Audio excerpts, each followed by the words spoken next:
Hey, this is Councilwoman Linda Pritchett, and I'm coming here to address what happened on Tuesday at the special call meeting about the mayor's trip to Mexico. So on Sunday, I received an email, myself and the council, that the mayor was announcing to us that she was invited by the Atlanta Regional Commission to go to a mission trip in Mexico City from August the 19th to the 22nd. In response to the mayor's email, I indicated that the city has an international travel policy which would require that she receive an approval from the council in order to take the trip. And her response was to set up a special call meeting that would take place on Tuesday. So on Tuesday, we have a special call meeting at 11 a.m.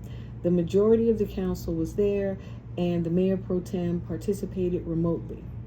We discussed, or I asked the question, that the international travel policy includes a 30-day pre-approval provision.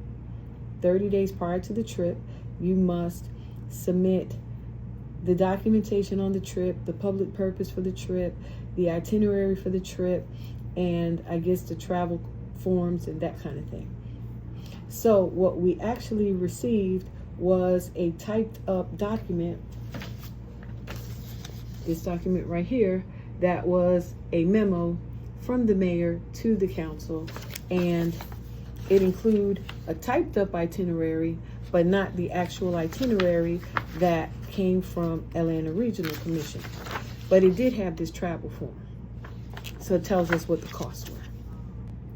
So because I felt that we did not have the information that was required, I requested from the city clerk the supporting documentation that goes along with the travel form. And this is what I received. This is the actual letter of invitation.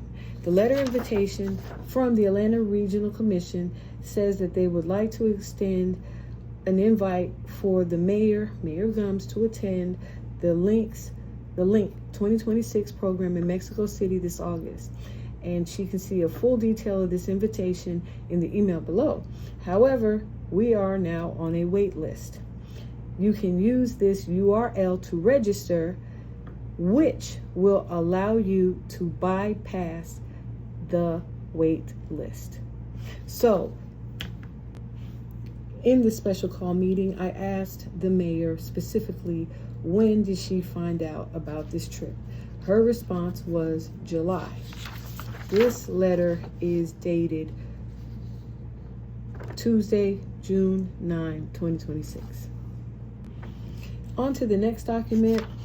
Here is the invoice from the ARC. If you can see, the date of that invoice is June 17th, 2026.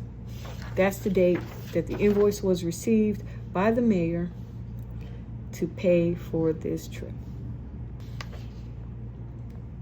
Next document, flight receipt. Expiration, date issued, July 1st, 2026. Bottom line, I asked the mayor, when did you find out about the trip? She said July, the paperwork says June. I asked the mayor, why was this an emergency, or why was this last minute?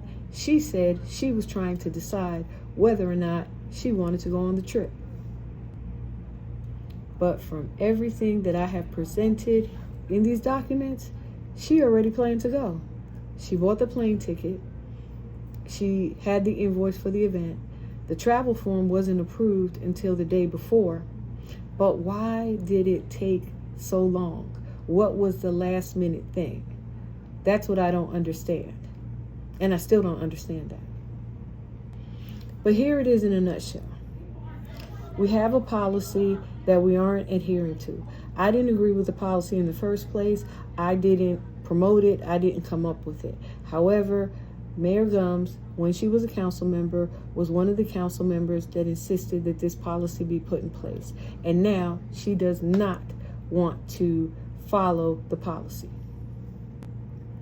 The council, however, has waived the provisions in the policy that actually make the policy a policy. So basically, we approve travel by waiving the 30-day requirement to present this before the council, before the trip, and all the other supporting documentation that was not provided at the time we made the decision. So my question to you is, does this really matter? Am I being petty? Am I just doing too much here? Or does it not matter? Do we create policies that affect some people but not other people? What are we really doing here? And that's for you to think about and decide. Because what I'd like to see happen is us follow our policies and not go along to appear as if we get along, but actually provide effective leadership to the people who I think really deserve it. When people make videos, make social media posts, and they allege that there's misinformation being spread, there is nothing better than a fresh receipt that is legible and clear and has accurate dates and times. This is not misinformation. This is me exercising good governance and oversight in our decision-making process. Thank you for listening. Again, this is Councilwoman Linda Pritchett.